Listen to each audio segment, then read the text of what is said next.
आणि आताची मोठी बातमी बघूयात. नागपूर बंटी शेळकेंनी बोलावली आहे, महत्त्वाची बैठक बोलावली आहे. कार्यालयाला कुलूप असल्यानं रस्त्यावरच ही बैठक सुरू आहे.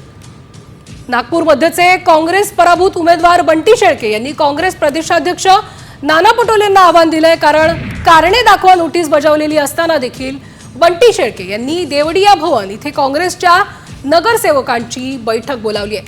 मात्र कार्यालयाला कुलूप असल्यानं बंटी शेळके यांनी रस्त्यावरच ही बैठक घेतली. आरएसएस एजंट नाना पटोले चावी घेऊन पळाल्याचा आरोप बंटी शेळके यांनी केलाय.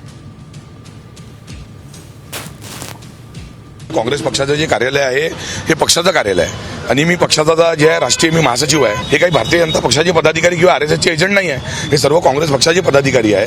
आणि ज्या पद्धतीने जे आहे नाना भाऊंनी इथे येऊन देवळीया काँग्रेस भवनला जे आहे नाना भाऊंनी इथे कुलूप लावलं आणि चाबी घेऊन ते पळून गेले. म्हणजे सन्माननीय नाना पटोले जी आरएसएसचे एजंट नाना पटोले जी याच्यावरनं पुन्हा सिद्ध होते.